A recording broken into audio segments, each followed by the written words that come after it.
ਭਗਵੰਤ ਸਿੰਘ ਮਾਨ ਦੀ Aam Aadmi party ਦੀ ਸਰਕਾਰ ਬਣਨ ਤੋਂ ਬਾਅਦ ਸ਼ਾਇਦ ਪਹਿਲੀ ਵਾਰੀ ਪੰਜਾਬ 'ਚ ਆਏ ਨੇ। ਹੁਣ ਆ ਕੇ ਤੁਹਾਨੂੰ ਕਿੱਦਾਂ ਦਾ ਮਹਿਸੂਸ ਹੋਇਆ ਤੇ ਪਿਛਲੇ 50-60 ਸਾਲ ਜਿਹੜਾ ਦੌਰ ਚੱਲਿਆ ਉਹ ਫਰਕ ਲੱਗਾ? ਰੇਤ ਖਾ ਗਏ ਤੁਸੀਂ, ਸਾਰਾ ਪੰਜਾਬ ਖਾ ਗਏ, ਸੜਕਾਂ ਟੁੱਟੀਆਂ ਹੋਈਆਂ। ਕੱਲ ਮੈਂ ਸਰ ਲੁਧਿਆਣੇ ਤੋਂ ਲੰਘਿਆ ਤਾਂ ਇੱਕ ਪਾਸੇ ਜਾਣ ਦਾ ਟੋਲ ਟੈਕਸ 270 ਰੁਪਏ। ਆਮ ਬੰਦਾ ਕੀ ਕਰੂਗਾ?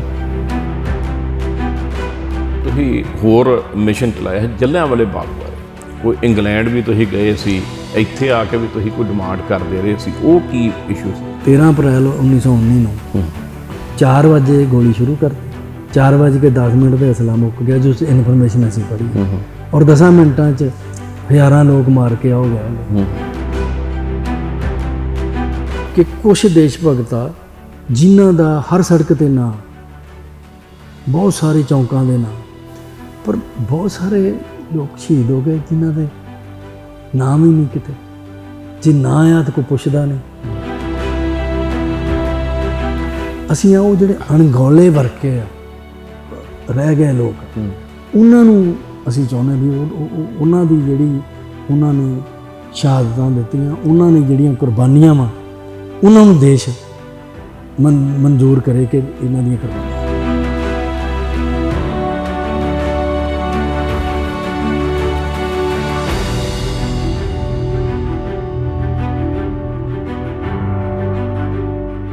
ਅੱਜ ਫਿਰ ਇੱਕ ਖੂਬਸੂਰਤ ਮਿਲਣੀ ਲੈ ਕੇ ਹਾਜ਼ਰ ਹਾਂ।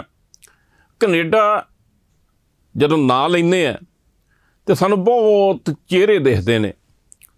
ਕੋਈ ਪੰਜਾਬੀ ਉੱਥੋਂ ਦਾ ਡਿਫੈਂਸ ਮਿਨਿਸਟਰ ਬਣਿਆ, ਕੋਈ ਪਾਰਲੀਮੈਂਟ 'ਚ ਵੱਡਾ ਮੰਤਰੀ ਬਣਿਆ, ਔਰ ਕਈ ਤੇ ਵੱਡੀਆਂ ਵੱਡੀਆਂ ਪਾਰਟੀਆਂ ਦੇ ਪ੍ਰਧਾਨ ਬਣੇ ਨੇ। ਕਈ ਤਰ੍ਹਾਂ ਦੇ ਉੱਥੇ ਫੀਲਡ ਨੇ ਜਿੱਥੇ ਪੰਜਾਬੀ ਕਮਾਂਡ ਕਰਦੇ ਨੇ। ਤੇ ਤੁਸੀਂ ਇੱਕ ਨਾਂ ਸੁਣਿਆ ਹੋਊਗਾ, ਸਾਹਿਬ ਸਿੰਘ ਥਿੰਦ।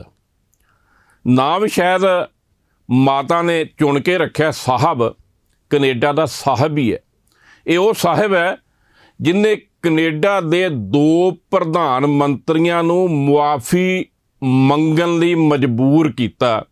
ਤੇ ਇਹ ਉਹ ਸਾਹਿਬ ਹੈ ਜਦੋਂ ਇਹ ਪੰਜਾਬ ਆਉਂਦਾ ਤੇ ਕੋਈ ਨਵੀਂ ਮੁਹਿੰਮ ਲੈ ਕੇ ਆਉਂਦਾ। ਅੱਜ ਦਾ ਸਮਰ ਨਿਊਜ਼ ਦੇ ਵਿਹੜੇ ਆਏ ਨੇ ਸਾਹਿਬ ਸਿੰਘ ਥਿੰਦ ਜੀ। ਥਿੰਦ ਜੀ, ਪਹਿਲਾਂ ਤਾਂ ਜੀ ਆਇਆਂ ਨੂੰ ਵੈਲਕਮ। ਧੰਨਵਾਦ ਭਾਜੀ, ਬਹੁਤ ਬਹੁਤ ਮਿਹਰਬਾਨੀ।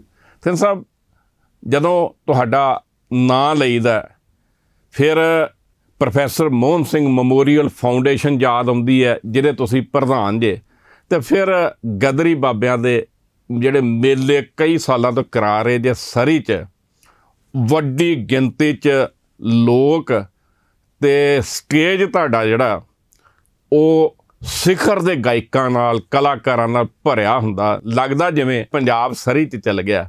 ਪਹਿਲੀ ਗੱਲ ਤਾਂ ਇਹ ਦੱਸੋ ਵੀ ਇਹ ਫਾਊਂਡੇਸ਼ਨ ਤੁਸੀਂ ਬਣਾਈ ਕਾਹਦੇ ਲਈ ਸੀ ਅਤੇ ਇਹਦੇ ਮਕਸਦ ਨੂੰ ਲੈ ਕੇ ਕਿੱਥੋਂ ਤੱਕ ਪਹੁੰਚ ਗਏ ਤੁਸੀਂ?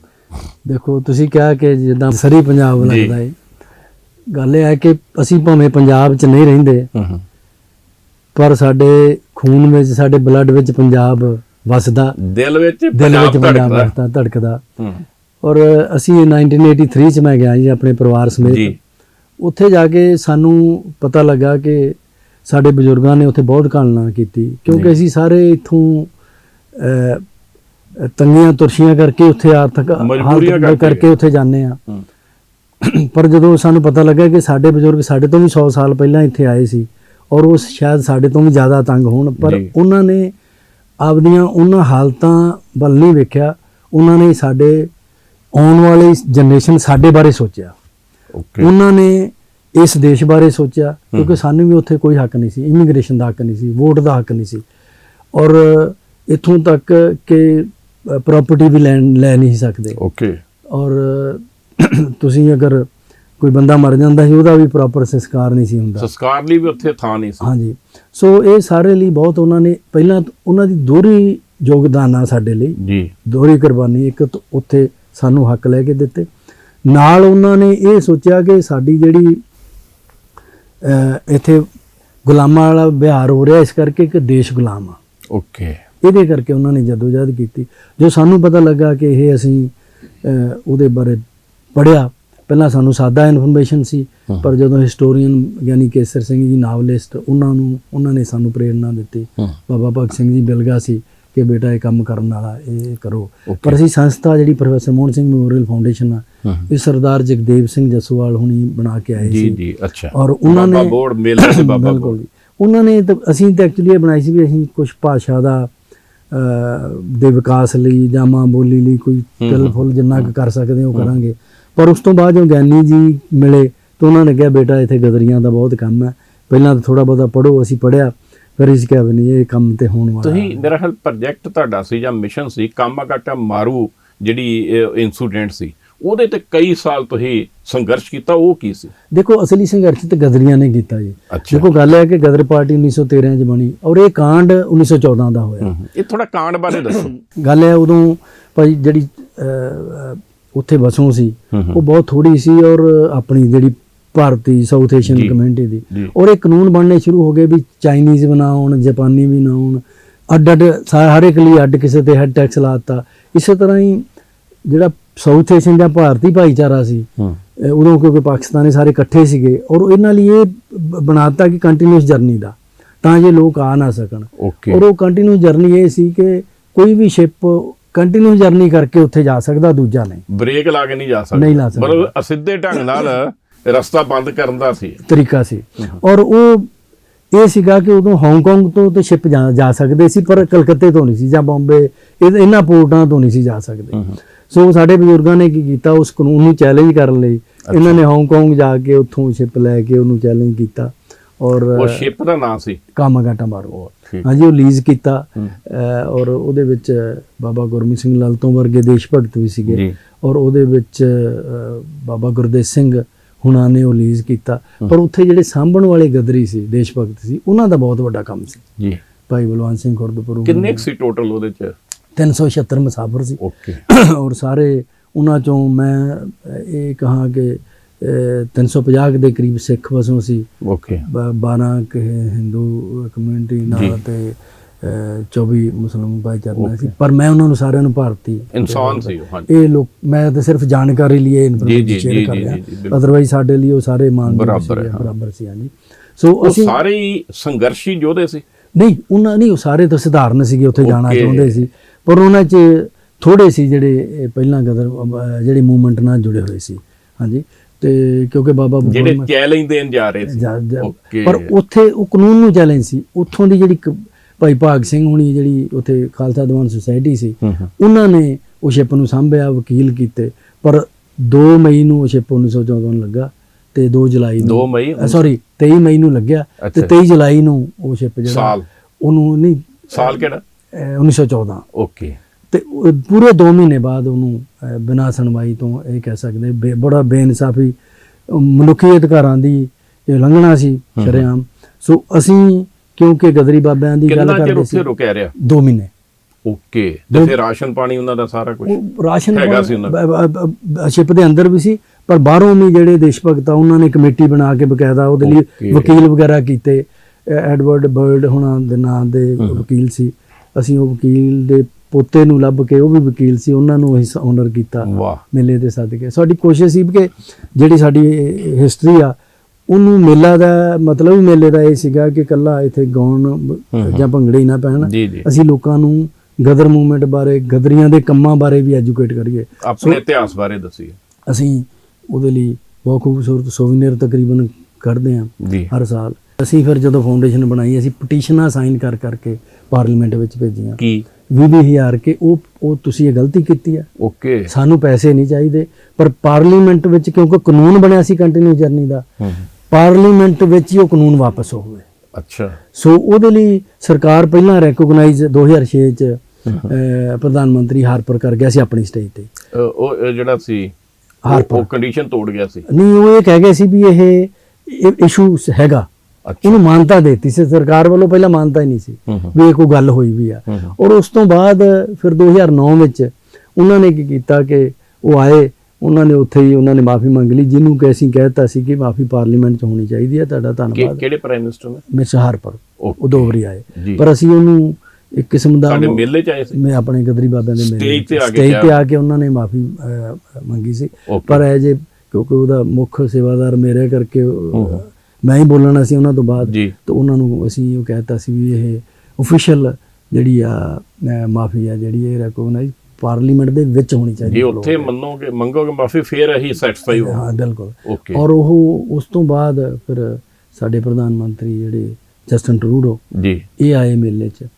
ਤੇ ਇਹ ਕਦੋਂ ਦੀ ਗੱਲ ਹੈ? ਇਹ 2016 'ਚ ਉਹਨਾਂ ਮਾਫੀ ਮੰਗੀ ਹੈ। ਓਕੇ। ਤੇ ਮੇਲੇ 'ਚ ਆ ਕੇ ਸਟੇਜ ਤੇ ਆ ਕੇ? ਨਹੀਂ, ਉਹਨਾਂ ਨੇ ਪਰ ਉਹ ਪਹਿਲਾਂ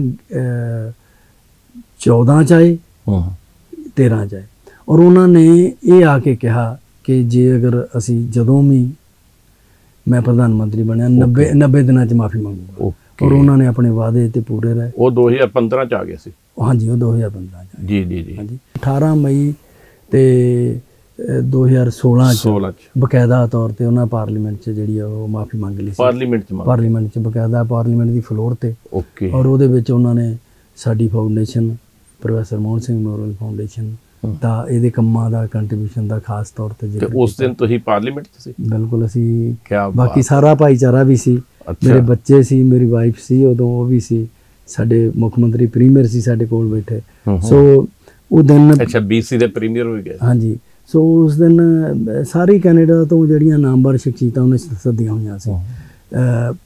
ਪਰ ਦੇਖੋ ਇਹ ਆ ਵੀ ਅਸੀਂ ਉਹਨਾਂ ਨੂੰ ਕਿਹਾ ਵੀ ਕੈਨੇਡਾ ਇੱਕ ਹਿਊਮਨ ਰਾਈਟਸ ਦਾ ਚੈਂਪੀਅਨ ਕਹਿੰਦੇ ਆ, ਨਾਲੇ ਅਸੀਂ ਵੇਖੋ ਨਾ ਇਹਦੇ ਲਈ ਦੇਖੋ ਚਾਈਨੀਜ਼ ਭਾਈਚਾਰੇ ਨੂੰ ਤਾਂ ਪੈਸੇ ਵੀ ਦੇ ਦਿੱਤੇ ਸੀ, ਪਰ ਅਸੀਂ ਉਹਨਾਂ ਨੂੰ ਇਹ ਕਿਹਾ ਸੀ ਵੀ ਸਾਨੂੰ ਪੈਸੇ ਨਹੀਂ ਚਾਹੀਦੇ, ਕਿਉਂਕਿ ਇਹ ਸਾਡੇ ਨਾਲ, ਸਾਡੇ ਬਜ਼ੁਰਗਾਂ ਨਾਲ, ਸਾਡੇ ਇਤਿਹਾਸ ਨਾਲ, ਸਾਡੇ ਪੁਰਖਿਆਂ ਨਾਲ ਇਹ ਬੇਇਨਸਾਫੀ ਹੋਈ ਆ, ਇਹਨੂੰ ਬਕਾਇਦਾ ਤੌਰ ਤੇ ਮਾਫੀ ਮੰਗੋ। ਸੋ ਪਤਾ ਲੱਗਾ ਵੀ ਉਹ ਤਾਂ ਕਈ ਮਿਲੀਅਨ ਪੈਸੇ ਦੇਣ ਨੂੰ ਤਿਆਰ ਸੀ। ਸਾਨੂੰ ਵੀ ਆਫਰ ਕੀਤੇ, ਪਰ ਅਸੀਂ ਕਿਹਾ ਨਹੀਂ। ਕੀ ਬਾਤ। ਅਸੀਂ ਕਿਹਾ ਨਹੀਂ, ਸਾਨੂੰ ਤੇ ਮੇਰਾ ਖਿਆਲ ਆ ਵੀ ਤੁਹਾਡੇ ਹੁਣ ਆਪਣੇ ਸ਼ਹੀਦਾਂ ਨੂੰ ਤੁਸੀਂ ਪੈਸੇ ਨਾਲ ਨਹੀਂ ਤੋਲਣਾ ਚਾਹੁੰਦੇ। ਗੱਲ ਸੁਣੋ, ਸਾਡੇ ਤਾਂ ਮੈਨੂੰ ਜੇ ਕੈਲਕੂਲੇਟਰ ਲੈ ਕੇ ਕਰੋ ਤਾਂ 135 ਕਰੋੜ ਰੁਪਇਆ ਬਣਦਾ। 135 ਕਰੋੜ। ਪਰ ਅਸੀਂ ਕਹਿੰਦੇ ਨਹੀਂ, ਇਹਦੇ ਲਈ ਇਹਦਾ ਜਿਹੜੇ ਜੋ ਅਸੀਂ ਕਰਨਾ ਉਹਦਾ ਕੋਈ ਮੁੱਲ ਨਹੀਂ। ਔਰ ਸਾਡੇ ਬਜ਼ੁਰਗਾਂ ਦੀ ਪੱਗ ਦਾ ਥੋੜਾ ਕੋਈ ਮੁੱਲ ਹੈ ਜੀ। ਸੋ ਅਸੀਂ ਮਤਲਬ ਜਿਹੜੀ ਮਾਫੀ ਤੁਹਾਡੇ ਮੁਤਾਬਕ ਅਨਮੋਲ ਸੀ। ਸੋ ਅਸੀਂ ਉਹਦੇ ਵਿੱਚ ਇੱਕ, ਔਰ ਇੱਥੋਂ ਤੱਕ ਕਿ ਜਿਹੜੀ ਪਾਰਲੀਮੈਂਟ 'ਚ ਬਾਕੀ ਲੋਕ ਸਰਕਾਰੀ ਟਿਕਟਾਂ ਤੇ ਗਏ ਹੋਣਗੇ, ਸਾਡੀ ਫਾਊਂਡੇਸ਼ਨ, ਮੇਰੇ ਬੱਚੇ, ਅਸੀਂ ਆਪਣੇ ਵੀਜ਼ੇ ਕਾਰਡਾਂ ਤੇ, ਕਿਉਂਕਿ ਅਸੀਂ ਮਜ਼ਦੂਰੀ ਅਸੀਂ ਆਪਣੇ ਵੀਜ਼ੇ ਕਾਰਡਾਂ ਦੇ ਟਿਕਟਾਂ ਲੈ ਕੇ ਫਿਰ ਗਏ। ਅਸੀਂ ਸਰਕਾਰ ਤੋਂ ਕੋਈ ਮਾਫੀ ਨਹੀਂ ਸਾਹਿਬ ਜੀ। ਜਦੋਂ ਉਹ ਮਾਫੀ ਮੰਗੀ ਟਰੂਡੋ ਸਾਹਿਬ ਨੇ, ਤੁਸੀਂ ਦੇਖ ਰਹੇ ਸੀ ਕਿੰਨੇ ਸਾਲਾਂ ਦੀ ਸਟਰਗਲ ਤੋਂ ਬਾਅਦ ਉਹ ਦਿਨ ਆਇਆ, ਤੇ ਉਦੋਂ ਕੀ ਮਨ 'ਚ ਕੀ ਆਇਆ? ਉਦੋਂ ਸਾਨੂੰ ਗਦਗਦ ਹੋ ਗਿਆ ਹੋਣਾ ਮਨ? ਮੈਨੂੰ ਬਜ਼ੁਰਗ ਸਾਡੇ ਯਾਦ ਆਏ ਜੀ, ਜਿਨ੍ਹਾਂ ਨੇ ਬਹੁਤ ਤੰਗੀਆਂ ਦੇਖ ਕੇ ਸਾਨੂੰ ਇੱਥੇ ਪਹੁੰਚਾਇਆ। ਮੈਂ ਤਾਂ ਇੱਕੋ ਗੱਲ ਕਰਦਾ ਜੀ ਵੀ ਅਗਰ ਉਹਨਾਂ ਨੇ ਕੁਰਬਾਨੀਆਂ ਦਿੱਤੀਆਂ, ਉਹਦੇ ਲਈ ਸਾਡੇ ਵੀ ਫਰਜ਼ ਬਣਦੇ। ਉਹਨਾਂ ਫਰਜ਼ਾਂ ਦੀ ਅਸੀਂ ਅਦਾਇਗੀ ਕੀਤੀ। ਅਸੀਂ ਕੋਈ, ਮੇਰਾ ਖਿਆਲ ਆ, ਕੋਈ ਸਾਡੇ ਫਰਜ਼ ਸੀ, ਅਸੀਂ ਪੂਰੇ ਕੀਤੇ ਆ। ਔਰ ਉਹਨਾਂ ਨੇ ਸਾਡੇ ਲਈ ਫਰਜ਼ ਕੀਤੇ। ਉਹ ਤਾਂ ਸਾਡੇ ਵੈਨਕੂਵਰ ਦੇ ਮੇਰੇ ਖਿਆਲ 14 ਗਦਰੀ ਸ਼ਹੀਦ ਹੋਏ ਆ ਜੀ। ਅੱਛਾ।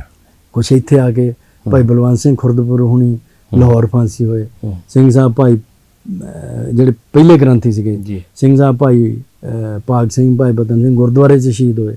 ਸੋ ਭਾਈ ਮੇਵਾ ਸਿੰਘ ਨੂੰ ਫਾਂਸੀ ਹੋਈ। ਸੋ ਅਸੀਂ ਤਾਂ ਉਹਨਾਂ ਦਾ ਦੇਣ, ਸਾਰੀ ਸਾਊਥ ਏਸ਼ੀਅਨ ਭਾਈਚਾਰਾ, ਉਹਨਾਂ ਇਕੱਲੇ ਪੰਜਾਬੀਆਂ ਲਈ ਨਹੀਂ ਕੁਰਬਾਨੀ ਕੀਤੀ, ਪੂਰਾ ਸਾਊਥ ਏਸ਼ੀਅਨ ਭਾਈਚਾਰਾ ਉਹਨਾਂ ਦਾ ਜਿਹੜਾ ਰਿਣੀ ਆ। ਤੇ ਸਾਡਾ ਰੋਮ ਜਿੰਨੇ ਹੁਣ ਹਿੱਕ ਠੋਕ ਕੇ ਤੁਸੀਂ ਉੱਥੇ ਰਹਿੰਦੇ ਜੇ, ਸਾਰੇ ਅਧਿਕਾਰ ਤੁਹਾਡਾ ਵੱਲੋਂ ਉਹਨਾਂ ਨੇ ਦਵਾਏ ਆ। ਇਹ ਸਾਡੀ ਇਹ ਸਾਰਾ ਉਹਨਾਂ ਦਾ ਪ੍ਰਤਾਪ ਆ। ਮੈਂ ਇੱਥੇ ਕਨਕਲੂਡ ਕਰਦਾ ਕਿ ਜੋ ਉਹਨਾਂ ਨੇ ਬਲੀਦਾਨ ਦਿੱਤਾ, ਉਸ ਕੁਰਬਾਨੀਆਂ ਕਰਕੇ ਹੀ ਅਸੀਂ ਉੱਥੇ, ਜੋ ਕੋਈ ਡਿਫੈਂਸ ਮਿਨਿਸਟਰ ਆ, ਜਾਂ ਅੱਜ ਸਾਡੀ BC 'ਚ ਵੀ ਅੱਜ ਪਗੜੀ ਧਾਰੀ, ਪਹਿਲਾਂ ਵੇਖੋ ਸਾਡੀ ਫਾਊਂਡੇਸ਼ਨ ਦੇ ਇੱਕ ਪਹਿਲਾਂ ਮੈਂਬਰ ਪਾਰਲੀਮੈਂਟ ਰਿਹਾ, ਜਿਹੜਾ ਦੂਜਾ ਜਸਵੀਰ ਸਿੰਘ ਸੰਧੂ ਜੀ। ਔਰ ਉਸ ਤੋਂ ਬਾਅਦ ਹੁਣ ਉਹਦੀ ਜਗ੍ਹਾ ਜਿਹੜੇ ਸਾਡੇ ਸਪੋਕਸਮੈਨ ਸੀਗੇ ਅਮਨਦੀਪ ਸਿੰਘ, ਉਹ ਹੁਣ ਪਹਿਲਾ ਪਗੜੀ ਧਾਰੀ ਸਿੱਖ BC ਅਸੈਂਬਲੀ 'ਚ ਬੈਠਾ।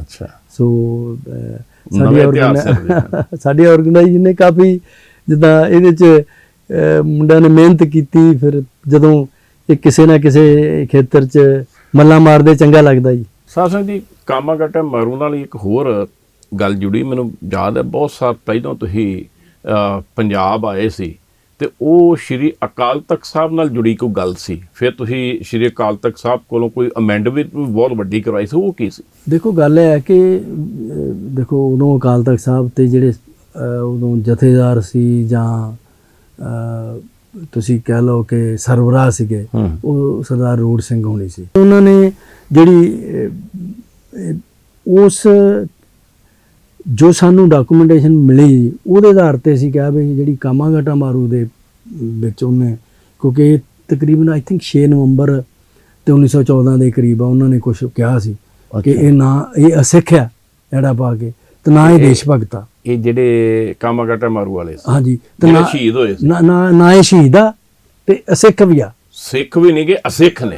ਅਸਿੱਖ ਨੇ ਐੜਾ ਪਾ ਕੇ ਅਸਿੱਖ, ਤੇ ਸ਼ਹੀਦ ਵੀ ਨਹੀਂ ਗਏ। ਸੋ ਅਸੀਂ ਬੇਨਤੀ ਕੀਤੀ ਸ੍ਰੀ ਅਕਾਲ ਤਖਤ ਸਾਹਿਬ ਨੂੰ ਕਿ ਤੁਸੀਂ ਇਹਦੇ ਤੇ ਗੌਰ ਕਰੋ, ਕਿਉਂਕਿ ਇਕੱਲਾ ਇਹ ਨਹੀਂ ਸੀ, ਉਹ ਐਕਚੁਅਲੀ ਤੋਂ ਉਹਨੂੰ ਜੇ ਵੱਡੇ ਬਰਾਡਰ ਪੱਧਰ ਤੇ ਲਈਏ ਤਾਂ ਬਾਕੀ ਦੇਸ਼ ਭਗਤਾਂ ਨੂੰ ਵੀ ਇਹੀ ਕਹਿੰਦਾ ਸੀ, ਪਰ ਰਿਕਾਰਡ ਤੇ ਇਹ ਹੋਣ ਕਰਕੇ ਫਿਰ ਅਸੀਂ ਉਹਨੂੰ ਅਕਾਲ ਤਖਤ ਸਾਹਿਬ ਦੇ ਉਹਨਾਂ ਦੇ ਅਸੀਂ ਬੇਨਤੀ ਕੀਤੀ। ਉਹਨਾਂ ਨੇ ਫਿਰ ਸਾਡੀ ਜਿਹੜੀ ਉਹ ਬੇਨਤੀ ਨੂੰ ਸਵੀਕਾਰਿਆ, ਤੇ ਉਹਨਾਂ ਨੇ ਕਿਹਾ ਵੀ ਅਸੀਂ ਪੰਜ ਸਿੰਘ ਸਾਹਿਬਾਨ ਆ, ਉਹਨਾਂ ਨੂੰ ਵਿਚਾਰ ਕੀਤੀ ਔਰ ਉਹਨਾਂ ਨੇ ਇਹ ਜਿਹੜਾ ਅਸੀਂ ਉਹਨਾਂ ਨੂੰ ਸ਼ਹੀਦ ਕਰਾਰ ਦਿੱਤਾ ਸੀ।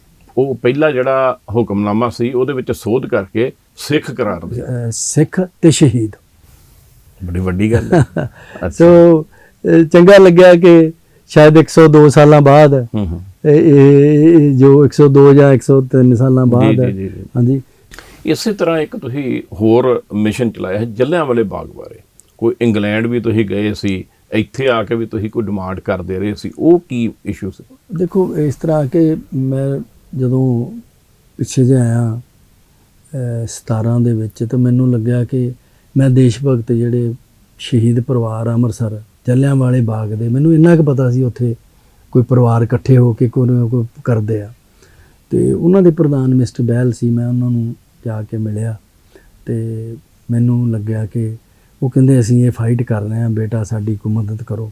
ਕੀ ਫਾਈਟ ਕਰ ਰਹੇ ਹੋ? ਜਲ੍ਹਿਆਂਵਾਲੇ ਬਾਗ ਦੀ, ਕਿ ਜਿਹੜੀ ਤੁਸੀਂ ਤੇ ਕਾਮਾਗਾਟਾ ਮਾਰੂ ਦੀ ਮਾਫੀ ਮੰਗਾ ਲਈ ਆ, ਪਰ ਇਹ ਨਹੀਂ, ਬ੍ਰਿਟਿਸ਼ ਸਰਕਾਰ ਸੁਣਦੀ ਨਹੀਂ ਸਾਡੀ। ਓਕੇ, ਦੇਖੋ ਗੱਲ ਇਹ ਹੈ ਕਿ ਜੇ ਉਹ ਅੰਮ੍ਰਿਤਸਰ ਜਾਏ ਕੇ ਰਹਿ ਕੇ ਜਿਹੜੀ ਲੜਾਈ ਲੜਦੇ ਆ, ਉਹਨਾਂ ਦੀਆਂ ਤੇ ਖਬਰਾਂ ਵੀ ਬਿਆਸ ਤੋਂ ਉਰੇ ਨਹੀਂ ਆਉਂਦੀਆਂ। ਮੈਂ ਉਹਨਾਂ ਨੂੰ ਕਿਹਾ ਵੀ ਨਹੀਂ, ਇਹ ਇਸ ਤਰ੍ਹਾਂ ਤਰੀਕਾ ਨਹੀਂ। ਮੈਂ ਸੋਚਦਾ ਰਿਹਾ, ਮੈਂ ਵਾਪਸ ਕੈਨੇਡਾ ਗਿਆ ਜੀ। ਉੱਥੋਂ ਮੈਂ 1 ਮਹੀਨੇ ਬਾਅਦ ਟਿਕਟ ਲੈ ਕੇ ਲੰਡਨ ਚਲ ਗਿਆ।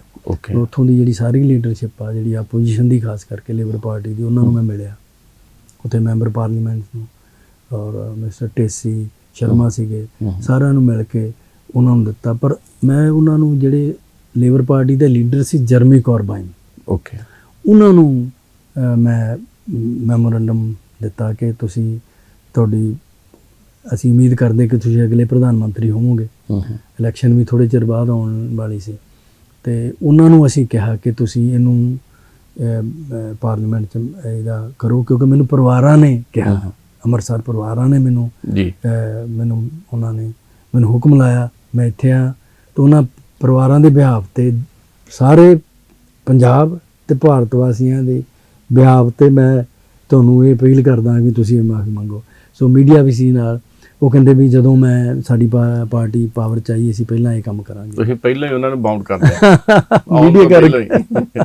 ਪਰ ਉਹਨੇ ਇਲੈਕਸ਼ਨ ਮੈਨੀਫੈਸਟੋ 'ਚ ਵੀ ਲਿਖਤਾ ਸੀ ਜੀ ਕਿ ਅਸੀਂ ਜੇ ਆਏ, ਕਿਉਂਕਿ ਤੁਹਾਨੂੰ ਪਤਾ, ਦੇਖੋ ਪੰਜਾਬ ਦੀ ਵਿਧਾਨ ਸਭਾ 'ਚ ਵੀ ਜੇ ਆਪਾਂ ਗੱਲ ਕਰੀਏ ਤਾਂ 2 ਰੈਜ਼ੋਲੂਸ਼ਨ ਨੇ, ਕੈਨੇਡਾ ਬਾਰੇ, ਇੱਕ ਲੰਡਨ ਬਾਰੇ। ਤੁਸੀਂ ਤੁਹਾਨੂੰ ਵਿਧਾਨ ਸਭਾ ਵੀ ਘੁੰਮਦਿਆਂ ਦੇਖਿਆ? ਹਾਂਜੀ, ਕਿਤੇ ਉਹ ਗੈਲਰੀ 'ਚ ਦੇਖਿਆ ਤਾਂ ਬੈਠਿਆ। ਉਹ ਕੀ ਸੀ ਗੱਲ? ਹੈ ਭਾਈ ਕਿ ਕਿਉਂਕਿ ਇਹ ਵਿਧਾਨ ਸਭਾ ਦਾ ਜਿਹੜਾ ਰੈਜ਼ੋਲੂਸ਼ਨ ਪਾਸ ਕੀਤਾ, ਉਹਨਾਂ ਸਰਕਾਰਾਂ ਦੇ ਬਹੁਤ ਵੱਡਾ ਇੱਕ ਡਾਕੂਮੈਂਟ, ਵੱਡੀ ਤੇ ਉਹ ਸਰਕਾਰੀ ਡਾਕੂਮੈਂਟ ਬਣ ਜਾਂਦਾ, ਔਰ ਉਹਦੇ ਸਰਕਾਰ ਤੇ ਪ੍ਰੈਸ਼ਰ ਵੀ ਪੈਂਦਾ।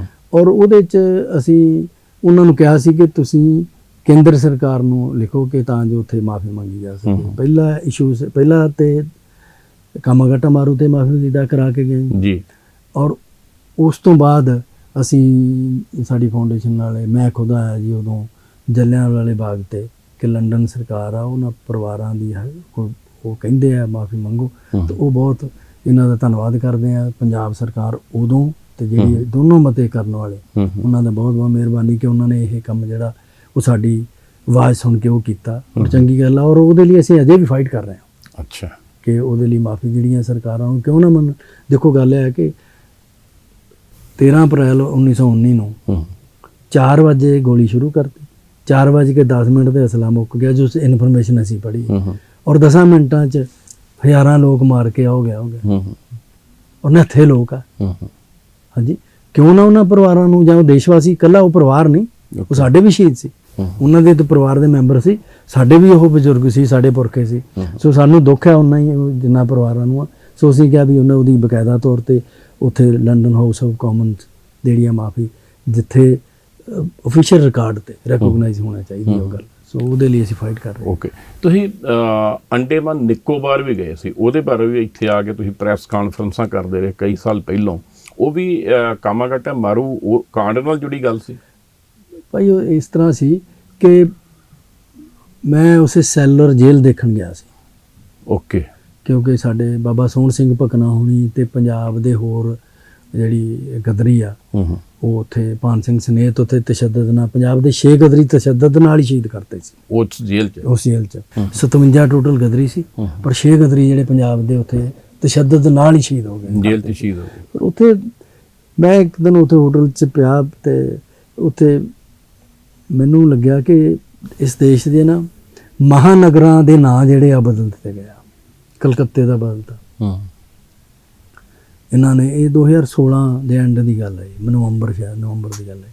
ਤੇ ਵੱਡੇ ਸ਼ਹਿਰਾਂ ਕਲਕੱਤਾ, ਬੰਬੇ, ਇਹਨਾਂ ਨੇ ਚੇਨਈ, ਗੁਹਾਟੀ, ਕਈ ਨਾਂ ਬਦਲੇ ਆ। ਤੇ ਇਹ ਜਿਹੜੇ ਬ੍ਰਿਟਿਸ਼ ਇੰਪੀਰੀਅਲਿਜ਼ਮ ਦੇ ਜਿਹੜੇ ਨਿਸ਼ਾਨੀਆਂ ਆ, ਉਹਨਾਂ ਦੇ ਕਰਿੰਦੇ ਆ, ਉਹ ਵੱਡੇ ਲੋਕਾਂ ਦੇ ਨਾਂ ਜਿਹੜੇ ਅਜੇ ਵੀ ਉੱਥੇ ਆ। ਸੋ ਕਿਉਂ ਨਾ ਇਹਦੇ ਬਾਰੇ ਆਵਾਜ਼ ਉਠਾਈ। ਉਹ ਸਾਹਿਬ ਸਿੰਘ ਉਹਨਾਂ ਨੂੰ ਚੁੱਭਦੇ ਬਹੁਤ। ਉਹ ਭਾਈ ਅਸੀਂ ਉਹਨਾਂ ਨੂੰ ਲਿਖ ਕੇ, ਮੈਂ ਉੱਥੋਂ ਦੇ ਗਵਰਨਰ ਸੀ ਜਗਦੀਸ਼ ਮੁਖੀ, ਉਹਨਾਂ ਤੋਂ ਟਾਈਮ ਮੰਗ ਕੇ ਉਹਨਾਂ ਨੂੰ ਮੈਮੋਰੈਂਡਮ ਦਿੱਤਾ। ਫਿਰ ਚੰਡੀਗੜ੍ਹ ਪ੍ਰੈਸ ਕਾਨਫਰੰਸ, ਮੈਨੂੰ ਪਤਾ, ਔਰ ਸਰਕਾਰ ਤੱਕ ਆਵਾਜ਼ ਪਹੁੰਚ ਗਈ। ਔਰ ਉਹਨਾਂ ਨੇ ਸਾਨੂੰ, ਮੋਦੀ ਜੀ ਦੀ ਗਵਰਨਮੈਂਟ ਨੇ ਲਿਖ ਕੇ ਭੇਜਤਾ ਸੀ ਕਿ ਅਸੀਂ ਇਹਨੂੰ ਜਿਹੜੀ ਤੁਹਾਡਾ ਪਟੀਸ਼ਨ ਹੈ ਇਹਨੂੰ ਅਸੀਂ ਦਾਖਲ ਕਰਦੇ ਹਾਂ। ਤੇ ਉਸ ਤੋਂ ਬਾਅਦ ਮੈਂ ਪਾਰਲੀਮੈਂਟ ਦੇ ਸਾਹਮਣੇ ਰਾਜਸਥਾਨ ਪ੍ਰੈਸ ਕਲੱਬ 'ਚ ਵੀ ਇੱਕ ਪ੍ਰੈਸ ਕਾਨਫਰੰਸ ਕੀਤੀ। ਔਰ ਮੋਦੀ ਜੀ ਆਪ ਮੇਰੇ ਖਿਆਲ 30 ਦਸੰਬਰ 18 ਨੂੰ ਜਾ ਕੇ ਆਪ ਜਿਹੜੇ ਤਿੰਨ ਆਈਲੈਂਡ ਕਹੇ ਸੀ, ਉਹਨਾਂ ਤਿੰਨਾਂ ਦੇ ਨਾਮ ਬਦਲ ਕੇ ਤੇ ਫਿਰ ਵੀ ਸਾਨੂੰ ਚਿੱਠੀ ਲਿਖਤੀ ਸੀ ਉਹਨਾਂ ਦੇ ਡਿਪਾਰਟਮੈਂਟ ਨੇ ਕਿ ਅਸੀਂ ਬਦਲਦੇ। ਹਾਂਜੀ, ਅਜੇ ਵੀ ਉੱਥੇ ਭਾਈ ਬਹੁਤ ਸਾਰੇ ਆਈਲੈਂਡ ਆ ਜਿਨ੍ਹਾਂ ਦੇ ਅਜੇ ਵੀ, ਚੈਡਮ ਆਈਲੈਂਡ, ਹੋਰ ਬਹੁਤ ਸਾਰੇ, ਮੇਰੇ ਖਿਆਲ ਮੈਨੂੰ ਲੱਗਦਾ 25-30 ਹੋਰ ਵੀ ਹੋਣਗੇ, ਜ਼ਿਆਦਾ ਹੀ ਹੋਣਗੇ, ਕਿਉਂਕਿ 572 ਆਈਲੈਂਡ ਹੈ ਟੋਟਲ। ਤੇ 38 ਕਿਤੇ ਵਸੋਂ।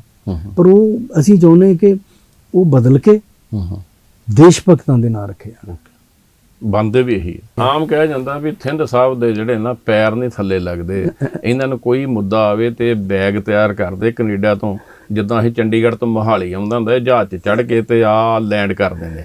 ਹੁਣ ਦੱਸੋ ਤੁਸੀਂ ਵੀ ਹੁਣ ਕਿਹੜੇ ਮਿਸ਼ਨ ਤੇ ਆਏ ਜੇ ਕਿ ਘੁੰਮਣ ਫਿਰ ਨਹੀਂ ਆਏ? ਨਹੀਂ, ਗੱਲ ਏਦਾਂ ਭਾਜੀ ਕਿ ਦੇਖੋ, ਰੋਟੀ ਪਾਣੀ ਦਾ ਵੀ ਜੁਗਾੜ ਕਰਨਾ, ਕੰਮਕਾਰ ਚੋਂ ਜਿੰਨਾ ਕੁ ਟਾਈਮ ਕੱਢ ਸਕਦੇ ਆ ਉਹ ਜ਼ਿੰਦਗੀ 'ਚ ਇੱਧਰ ਲਾ ਰਹੇ ਆ, ਔਰ ਸਫਲ ਕਰਨੀ, ਕਿਉਂਕਿ ਸਾਰਾ ਖਰਚ ਜਿਹੜਾ ਅਸੀਂ ਆਪਣੀਆਂ ਜੇਬਾਂ 'ਚੋਂ ਕਰ ਰਹੇ ਹਾਂ ਜੀ। ਔਰ ਹੁਣ ਅਸੀਂ, ਕਿਉਂਕਿ ਮੈਂ ਪਿੱਛੇ ਜੇ ਆਇਆ ਸੀ ਤੇ ਲਾਰਡ ਡਲਹੌਜੀ ਬਾਰੇ ਮੈਂ ਪੜ੍ਹਿਆ ਜੀ ਕਿ ਉਹਨਾਂ ਨੇ ਕਿਸ ਤਰ੍ਹਾਂ ਉਹ ਬੜਾ ਬਰੂਟਲ ਕਿਸਮ ਦਾ ਜਿਹੜਾ ਗਵਰਨਰ ਜਨਰਲ ਸੀ ਇੰਡੀਆ ਦਾ। ਓਕੇ, ਤੇ ਉਹਨੇ ਜਿਹੜੇ ਕਾਫੀ ਜਿਹੜੀ ਕਾਨੂੰਨਾਂ 'ਚ ਰਦੋ ਬਦਲ ਕਰਕੇ, ਕਿਉਂਕਿ ਉਹ ਪਹਿਲਾਂ, ਮੇਰੇ ਤੇ ਜਾਣਕਾਰੀ ਸਹੀ ਹੋਵੇ, ਉਹ ਪਹਿਲਾਂ ਕੈਨੇਡਾ ਦੇ ਨੋਵਾ ਸਕੋਸ਼ਾ 'ਚ ਵੀ ਗਵਰਨਰ ਸੀ। ਓਕੇ, ਫਿਰ ਉਹ 1848 'ਚ ਇੱਥੇ ਆਇਆ, 56 'ਚ ਗਿਆ। ਉਹਨੇ ਬਹੁਤ ਸਾਰੇ ਕਾਨੂੰਨ ਇਹੋ ਜਿਹੇ ਬਣਾਏ ਜਿਹਦੇ ਨਾਲ, ਔਰ ਇੱਕ ਬਹੁਤ ਨਿਰਦਈ ਜ਼ਾਲਮ ਕਿਸਮ ਦਾ ਸੀ। ਔਰ ਸਾਡੇ ਜਿਹੜਾ ਪੰਜਾਬ ਦਾ ਹਿੱਸਾ ਰਿਹਾ, ਹਿਮਾਚਲ, ਹੁਣ ਹਿਮਾਚਲ ਦਾ ਹਿੱਸਾ ਡਲਹੌਜੀ, ਚਲੋ ਅਸੀਂ ਤਾਂ ਅੱਜ ਵੀ ਸਮਝਦੇ ਅਸੀਂ ਇੱਕ ਆ, ਸਾਰਾ ਦੇਸ਼ ਇੱਕ ਆ। ਤੇ ਉੱਥੇ ਮੈਂ ਪਹਿਲਾਂ ਜਾ ਕੇ, ਉਹ ਤੁਹਾਡਾ ਉਹ ਅੰਗਰੇਜ਼ ਸ਼ਾਸਕ ਦੇ ਨਾਂ ਤੇ ਉਹ ਡਲਹੌਜੀ ਮੇਰੇ ਖਿਆਲ 1850 ਦੇ ਕਰੀਬ ਸ਼ਾਇਦ, ਉਦੋਂ 54 ਦੇ ਕਰੀਬ ਬਣਿਆ ਉਹਨਾਂ ਨੇ। ਤੇ ਪਰ ਉਹ ਸਾਨੂੰ ਇਹ ਸੀ ਕਿ ਉਹ ਜਿਹੜਾ ਨਾਂ ਪਹਿਲਾਂ ਤੋਂ ਬਦਲਿਆ ਜਾਵੇ। ਅੱਛਾ, ਹੁਣ ਦੂਜਾ ਸਵਾਲ ਆਉਂਦਾ ਵੀ ਕਿਹਦੇ ਨਾਂ ਤੇ ਰੱਖਿਆ ਜਾਵੇ।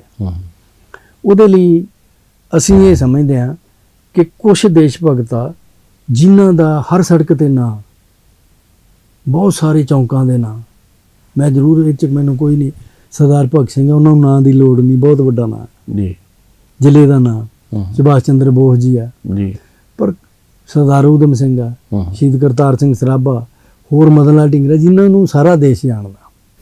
ਪਰ ਬਹੁਤ ਸਾਰੇ ਲੋਕ ਸ਼ਹੀਦ ਹੋ ਗਏ ਜਿਨ੍ਹਾਂ ਦੇ ਨਾਮ ਹੀ ਨਹੀਂ ਕਿਤੇ, ਜੇ ਨਾ ਆ ਤਾਂ ਕੋਈ ਪੁੱਛਦਾ ਨਹੀਂ।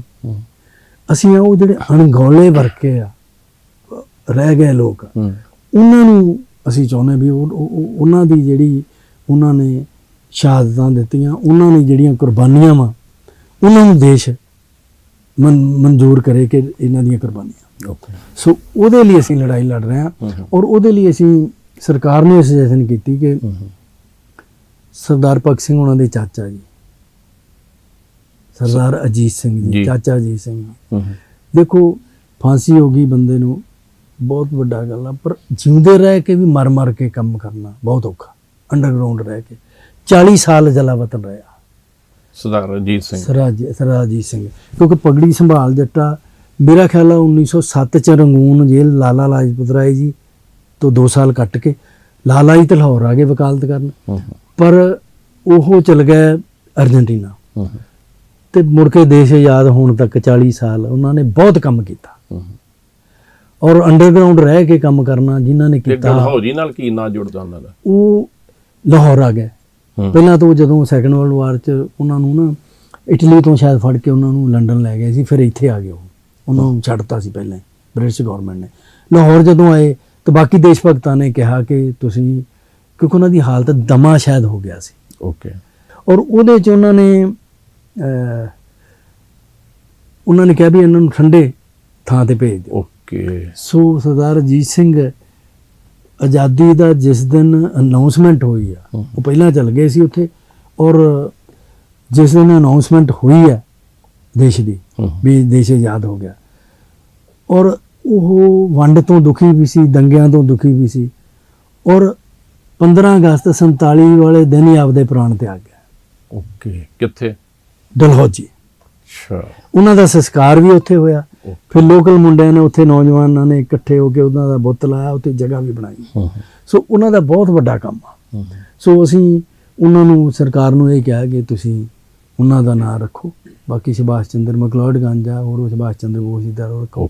ਸੋ ਕਿਉਂਕਿ ਇਹ ਲੌਜਿਕ ਇਹ ਆ ਕਿ ਉੱਥੇ ਰਹੇ ਆ, ਔਰ ਉਹਨਾਂ ਦਾ ਦੇਸ਼ ਦੀ ਆਜ਼ਾਦੀ ਵਾਲੇ ਦਿਨ ਹੀ ਉਹਨਾਂ ਦਾ ਉੱਥੇ ਡੈਥ ਹੋਈ ਹੈ। ਸੋ ਅਸੀਂ ਸਰਕਾਰ ਨੂੰ ਇਹ ਅਪੀਲ ਕੀਤੀ। ਮੈਂ ਪਿਛਲੇ 4 ਕੁ ਦਿਨ ਹੋਏ ਆ ਸ਼ਿਮਲੇ ਜਾ ਕੇ ਉਹਨਾਂ ਦੇ ਦੋਵਾਂ ਪਾਰਟੀਆਂ ਦੇ ਪ੍ਰਧਾਨਾਂ ਨੂੰ ਮਿਲਿਆ, ਸਾਰੀਆਂ ਪਾਰਟੀਆਂ ਨੂੰ, ਖਾਸ ਕਰਕੇ ਬੀਜੇਪੀ ਦੇ ਜਿਹੜੇ ਕਸ਼ਯਪ ਸਾਹਿਬ, ਬਹੁਤ ਉਹਨਾਂ ਨੇ ਚੱਜ ਨਾਲ ਗੱਲ ਸੁਣੀ। ਔਰ ਇਸ ਤੋਂ ਪਹਿਲਾਂ ਜਿਹੜੇ ਸਾਰੇ ਖਿੱਤੇ ਦੇ ਜਿਨ੍ਹਾਂ ਕੋਲ ਜ਼ਿੰਮੇਵਾਰੀ ਹੈ, ਅਵਿਨਾਸ਼ ਰਾਏ ਖੰਨਾ ਜੀ, ਉਹਨਾਂ ਨਾਲ ਵੀ ਮੇਰੀ ਮੁਲਾਕਾਤ ਹੋਈ। ਉਹਨਾਂ ਦਾ ਵੀ ਬੜਾ ਹਾਂ ਪੱਖੀ ਹੁੰਗਾਰਾ ਸੀ ਕਿ ਇਹ ਚੰਗੀ ਗੱਲ ਹੋਣਾ ਚਾਹੀਦਾ। ਸੋ ਚਲੋ ਇਹ ਕਾਮਨਾ ਕਰਦੇ ਕਿ ਉਹ 'ਚ ਕਾਮਯਾਬ ਹੋਵੋ। ਇੱਕ ਦੱਸੋ ਤੁਸੀਂ ਭਗਵੰਤ ਸਿੰਘ ਮਾਨ ਦੀ ਆਮ ਆਦਮੀ ਪਾਰਟੀ ਦੀ ਸਰਕਾਰ ਬਣਨ ਤੋਂ ਬਾਅਦ ਸ਼ਾਇਦ ਪਹਿਲੀ ਵਾਰੀ ਪੰਜਾਬ 'ਚ ਆਏ ਨੇ। ਬਿਲਕੁਲ ਜੀ। ਤੇ ਇਹ ਦੱਸੋ ਵੀ ਹੁਣ ਆ ਕੇ ਤੁਹਾਨੂੰ ਕਿੱਦਾਂ ਦਾ ਮਹਿਸੂਸ ਹੋਇਆ, ਤੇ ਪਿਛਲੇ 50-60 ਸਾਲ ਜਿਹੜਾ ਦੌਰ ਚੱਲਿਆ ਕੋਈ ਫਰਕ ਲੱਗਾ? ਦੇਖੋ ਜੀ, ਮੈਂ ਤੇ ਇੱਥੇ ਮਾਨ ਸਾਹਿਬ ਮੋਹਾਲੀ 'ਚ ਬੱਚੇ ਲੈ ਆਇਆ ਸੀ। ਮਾਨ ਸਾਹਿਬ ਦਾ ਗੁਆਂਢੀ ਵੀ ਸੀ, ਨਾਲ ਦਾ ਘਰ ਹੀ ਉਹਨਾਂ ਦਾ ਸੀ। ਕਿੱਥੇ ਜੀ? ਭਗਵੰਤ ਉਹਨਾਂ ਦਾ। ਕਿੱਥੇ? ਮੋਹਾਲੀ 3B1 ਗੁਆਂਢੀ ਦੇ। ਬਿਲਕੁਲ। ਅੱਛਾ। ਔਰ ਸਾਡੇ ਸੀਐਮ ਸਾਹਿਬ ਦੇ ਗੁਆਂਢੀ। ਹਾਂਜੀ। ਤੇ ਬਾਕੀ ਕਿਉਂਕਿ ਉਹਨਾਂ ਦਾ ਵੀ ਕਲਾ ਨਾਲ ਸੰਬੰਧ ਆ ਸਾਡਾ ਬਹੁਤ। ਸਾਡੇ ਕਿਸੇ ਮੇਲੇ 'ਚ ਆਏ ਹੋ ਕਦੀ?